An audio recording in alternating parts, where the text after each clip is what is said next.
individuals and institutions make investment in anticipation of return, which of course is associated with some amount of risk and uncertainty. And people tend to invest in securitized financial assets, non-securitized financial assets, mutual funds, real assets, derivative products, and so on and so forth. Now, in the context of the volatile markets as we witness today, there is a possibility of people suffering losses, financial especially, and because of this people go for safer avenues, and one of them is mutual funds. Now, mutual funds offer definitely fair amount of return. It is not totally risk free because it is subject to market risk. And what really happens is when it is subject to some kind of volatility, there is a possibility that there are gyrations in the market return, and people definitely go after safer havens and avenues. One of them again is mutual funds. Now, mutual funds have really assumed a lot of importance in the context of the recent happenings in the stock market. Now, in this particular context, we thought we will take up an important issue called financial institutions and market. As part of that, we would be discussing about the mutual funds, the concept, the types, the problems involved, and the considerations to be kept in mind while selecting a particular mutual fund for investment, and the recent happenings in the stock market. And this is going to be useful for students who are pursuing PG Diploma in Business Finance, MCom, MBA and BCom with Dr. B.R. Ambedkar Open University. To discuss the various aspects of financial markets and institutions, particularly the mutual funds, I have a resource person who is a specialist in mutual funds, Dr. K.Sasikumar. He is an associate professor at the Shivswan Institute of Management, Kompally, Secunderabad. And now, may I request you, Dr. Sasikumar, yes. What do you think is the whole concept of mutual funds? What is it about? Can you enlighten us? Yeah. Instead of investing in the markets directly, an investor can invest in the market in an indirect way. It's one way, it's an ubiquitous pool of funds, and investors can invest in these securities through mutual funds. Mutual fund is an investment avenue where an asset management company will collect the funds from the investors, and on behalf of these investors, company will invest in various securities, namely shares, debentures. It may be of capital market instruments or it may be of money market instruments consisting of debt securities, corporate paper or NCDs, non-convertible debentures. So, as fund management company is investing on behalf of the investors, the amount of income that was generated or capital appreciation will be transferred to the investors in proportion of their investments. For the purpose of calculating the proportion of investments of each investor, the funds will disclose net asset values on a daily basis or on a weekly basis or monthly basis. But as per the SEBI regulations, every mutual fund company is supposed to present their NAVs on a daily basis in the newspapers. What is an asset management company? And you also used another important concept called net asset value. What is it? How is it calculated? In the Indian mutual fund industry, mutual funds are closely monitored by Securities and Exchange Board of India, is the apex capital market regulator. The entire mutual fund industry was operating in the Indian scenario with 3 layers, consisting of a sponsorer, a trust, as well as an asset management company and a custodian. Suppose if it is an LIC sponsoring the mutual fund, LIC mutual fund. If it is SBI sponsoring the mutual fund, SBI mutual fund. But as per the SEBI regulation, sponsor must invest 40% stake in this asset sponsored company. Then the sponsor will create board of trustees as per the trust regulations, Indian Trust Act. Then with the help of trust, he will create an asset management company. With the help of board of trustees and asset management company, a custodian also will be presented in the structure. Custodian is a fellow who is taking care of the custody of assets and shares of the mutual fund company. So, in the 3-tier structure in the Indian scenario, we are operating, the entire fund management activities will be in the hands of asset management company solely responsible for the purpose of floating these various types of schemes, namely from plain vanilla options to complex schemes that are presented in the market in today's volatile scenarios for the investors. Can you further elaborate on plain vanilla concept? especially in the categorization of mutual funds in the Indian scenario. We have three basic categorizations of mutual funds are presented. One is about the structural basis of classification, like we have open-ended schemes as well as we have closed-ended schemes. Coming to the topic of investment objectives of the investors, we have classification like income-based schemes, we have growth-oriented schemes, we have balanced schemes. Other than structural based schemes or other than investment objective based schemes, we have other schemes are also presented in the market. Like take an example, we have index based funds or mutual funds are there. We have mutual funds in the category of gilt funds, money market mutual funds are also available in the market. Yeah, I think Sasikumar, that gives me a good clue to move on to discuss something about the types of mutual funds you have.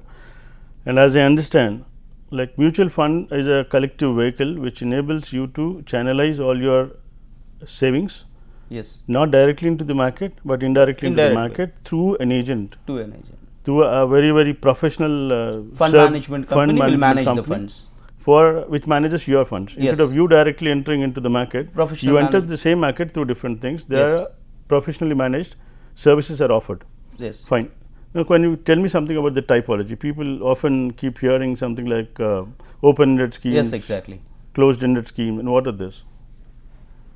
Well, at the time of establishing mutual funds in the Indian scenario, we adopted the concept of this typology from UK, where we have a concept called as closed-ended mutual funds and open-ended mutual funds. Whereas in US, we have a consideration called as load funds and no load funds. But coming to the Indian scenario, we have funds like open-ended schemes and closed-ended schemes. As the name itself is indicating, open-ended schemes are available for the investors, and at any point of time they can enter and they can exit.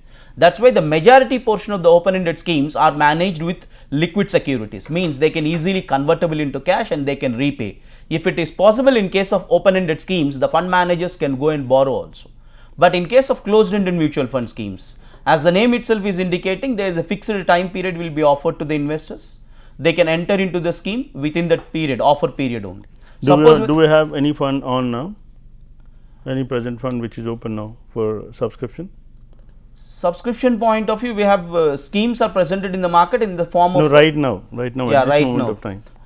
Right now, based on the current market scenario, funds are suggested by the fund managers and the industry experts are indicating about equity oriented schemes where we can enter through different routes. Suppose take an example, in the volatile market conditions, they are suggesting to enter into these schemes like DSP BlackRock Equity or Franklin Templeton Blue Chip Fund, or take an example of HDFC Top 200 or HDFC Small and Mid Cap Mutual Funds. Through these mutual funds, we can enter through the route of SIP, Systematic Investment Plans, to facilitate the investors instead of investing lump sum amount at a time. No, why do you call it a systematic investment plan? That's what I am sharing. Instead of investing lump sum amounts in the scheme, as a small investors, they can also be familiar with the mutual funds. They'll be split into smaller parts, smaller units. It's not exactly the smaller parts. Instead of investing minimum 5,000, once upon a time we have a system called as minimum 5,000 rupees I have to float into the scheme. But instead of investing 5,000 at a time, on a monthly basis, I can route my income to these funds. Like take an example, on a monthly basis, 500 rupees I can give an SIP. I can give an SIP instruction to my banker. So on a continuous basis, every month on the indicated date, my amount will be deducted from my bank account, so that it facilitates the small investors also to enter into this mutual funds case scenarios. After 2005 nearly, Securities and Exchange Board of India started adopting this type of activities, like SEBI introduced about systematic investment plans, systematic withdrawal plans also they indicated, systematic transfer plans also. In the today's market condition, these are the three basic issues that are playing a vital role. As an investor, I can enter into these schemes. Suppose take an example, today the market was around maybe between 19,800 points were presented. Still there is crash we are expecting in the market. But instead of entering into the market closely, as an investor, I can enter into the market through SIPs, systematic investment plans. Means I can enter into these mutual fund schemes, whatever I named earlier, like DSP BlackRock or UTI MNC Mutual Fund or HDFC Top 200 or ICICI Prudential Diversified Equity Mutual Funds. In all these schemes, on a monthly basis, I can enter. The advantage of SIP than compared with the lump sum, the advantage is always rest in types of averaging principle. Means on behalf of the investor, fund management will purchase the units at different time intervals. So at one point of time, I will get an average price for my scheme, whatever the scheme I am supporting about it. Mutual funds currently floating different kinds of schemes, Yes. suiting the investment preferences of the investors. Now, what do you think is the structure of mutual fund industry, and what do you think is the role of SEBI in regulating the mutual fund industry in India? Yeah. There are three things. One, the structure, the role of SEBI, Yeah. and then Exactly. yeah. Would you please throw some more light on this? The current structure that was operating in the market was closely monitored by the SEBI with different members. Suppose take an example as we discussed earlier also. SEBI adopted a three-tier structure, or I can say a three-layer structure in the market, which consisting of initially a sponsor will sponsor the company. When sponsor sponsors the company, as per the SEBI rules and regulations 1996, he is supposed to invest minimum 40% stake in the sponsored company. When sponsor is investing 40% stake in that company, sponsor responsibility is to create board of trustees.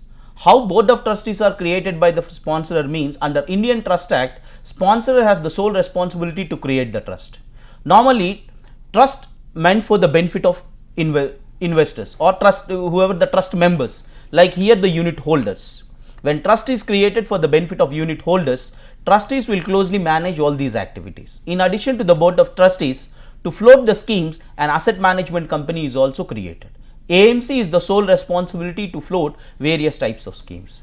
But we have to make a close observation about the AMCs. Different AMCs, nearly we have public mutual funds are there, private mutual funds are there, we have joint ventures are there. In the recent past, even foreign mutual fund companies like Mirae Asset Management Companies also entered into the market. So, when wide varieties of asset management companies are presented, every AMC had their own concentration, rather I can say their own USP in the market. Suppose take an example, if it is HDFC mutual fund, when they are promoting the mutual funds, their sole concentration will be on income oriented or growth oriented schemes or balanced schemes. As per the market conditions, they will suggest, yes, these type of schemes HDFC consisting of. Suppose take an example in the recent conditions, market conditions that are presented, most of the mutual fund companies are suggesting to go for a long term investment in mid cap securities. That particular segment that was not gained the attention. So, they are indicating their USPs in the market, floating their USPs for AMCs, asset management companies.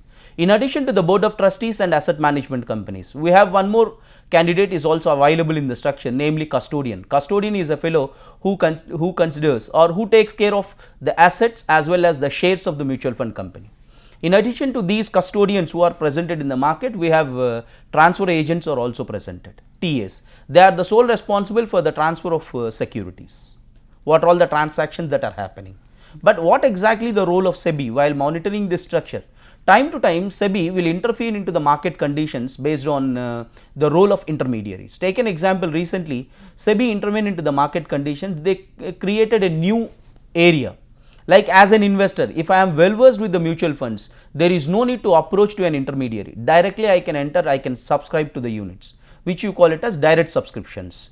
So, to differentiate those two things, NAVs announced by the companies are clearly indicating about direct investment avenues as well as intermediaries, through intermediaries. So that investors will have a great difference, because when as an investor, if I invested in the schemes directly, commission may not be paid to the intermediary. The amount of commission that was not paid will be reflected in my NAV. That is why the structure clearly SEBI was monitoring on a continuous basis about the mutual fund activity. No, in spite of the close monitoring by the apex regulator as far as the capital market is concerned, of which mutual funds is a part, there have been a flood of complaints from investors saying that they have been losing money. And what do you think are the reasons, and what do you think are the considerations to be kept in mind while making a choice of investing in mutual funds? Largely what's happening in the mutual fund industry was about the mis-selling and cross-selling is happening. First of all, means while I am as an intermediary, when we are interacting with the investors closely, I should understand about the investors' objectives. What's exactly the objectives, keeping into which an investor is investing in the mutual funds. Maybe he may have an objective of construction of house in the long term, or child marriage, or he may go for a medical also. But largely what is happening, to promote the mutual funds, to promote their own schemes, wherever the intermediaries will get huge amount of commission. Is it mis-selling or mismatching? Because both are happening. Largely for mutual funds, it is mis-selling. Yeah. is misselling, that leads to mismatching of their objectives. Because I have my own objective in designing or maybe creating a product. That's exactly right. I have a different thing. Yes. Now, a fellow who wants an apple, if he sold an orange and there is a mismatch, then actually it may not match to his objectives. So, largely in the recent past, two industries catch this particular momentum. One is about insurance, where we have a lot of mis-selling and cross-selling is happening. Recently, it had happened with ULIPs that are floated in the market, unit-linked insurance plans promoted by the insurance companies. yeah. Largely, even IRIDA also intervened into the system, and they made lot of suggestions.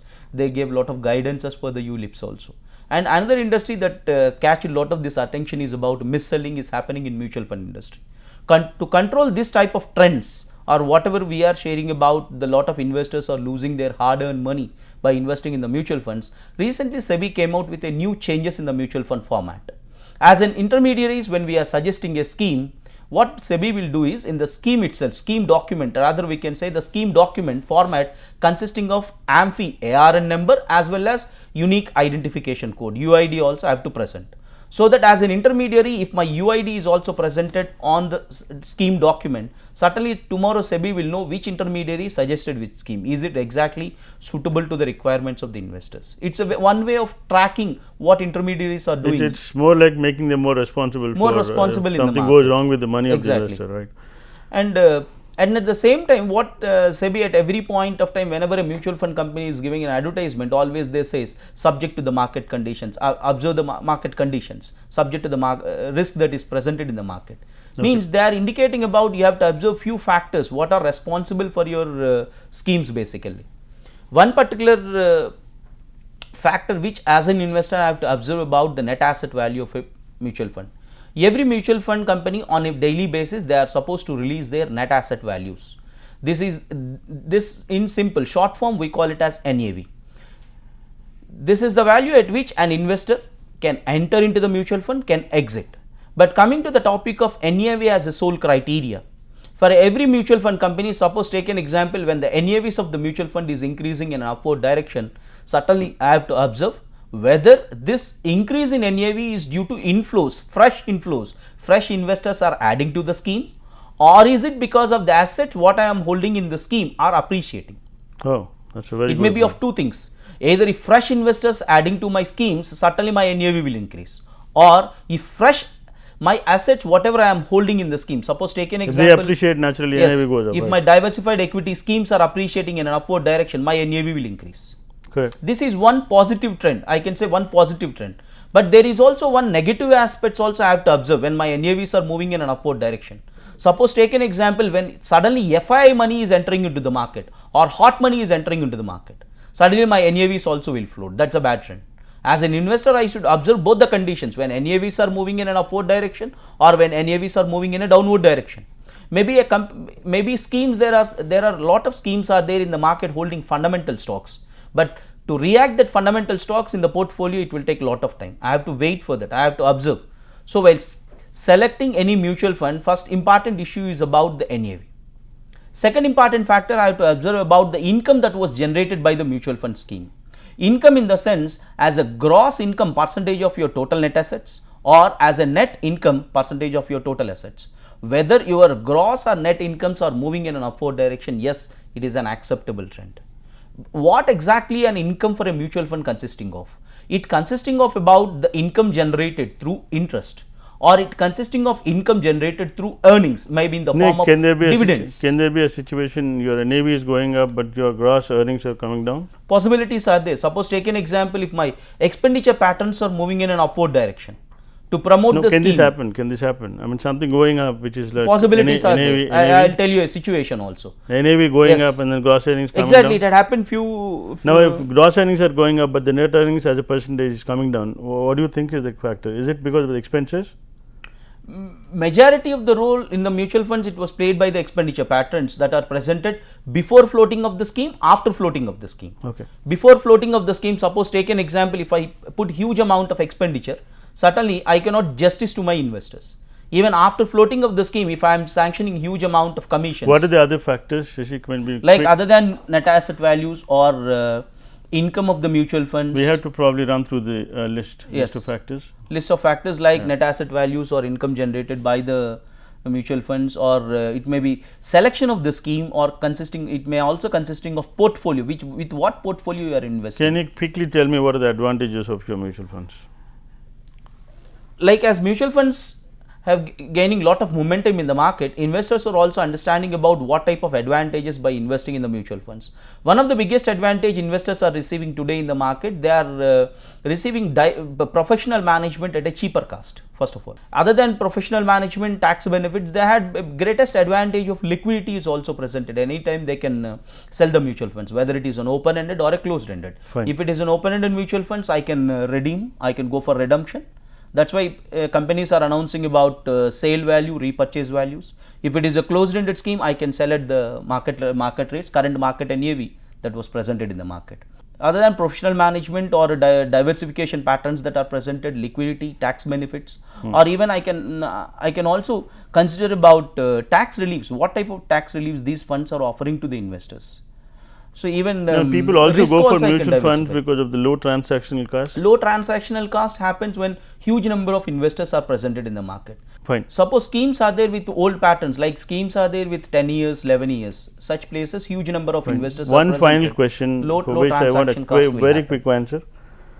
Can you throw light on the recent developments in the mutual fund industry in the Indian context? What are the most important developments which you have witnessed during the last maybe 1 or 2 years? When we observe the current trends that are happening in the market, especially in terms of numbers, in the year 2012, market witnessed and total assets under management nearly 6 trillions of assets under management, whereas in 2013 nearly we have 8 trillions of assets under management. That's we have nearly 12% jump was presented, and industry was also observed compound annual growth rate of 23% compound annual growth rate. What does that mean to you? It had happened about whenever we are observing the growth as a criteria, what matters to the investors or to the industry or to the other members who are interested about the industry is about CAGR. CAGR indicates about the compounded annual growth rate. Or suppose take an example 2009-13. We do often find in the mutual fund notifications or advertisements saying that some load factor, what is it? Front end loads and entry loads and exit loads. What is it?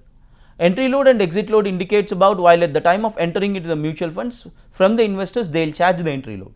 But in the recent past, SEBI indicated about not to charge any entry loads from the investors. Okay. Only the exit loads are Thank present. you so much for your time, and then that was a great exposition about the different aspects and facets of mutual fund industry, the typology of mutual fund industry, and the schemes offered and the purposes for which you can subscribe to a particular fund, and the investment objectives, and the recent happenings on the mutual funds front, and the advantages and the considerations to be kept in mind while making an investment into the mutual fund. Thank you, Dr. Sasikumar, for your time and expertise. Thank you.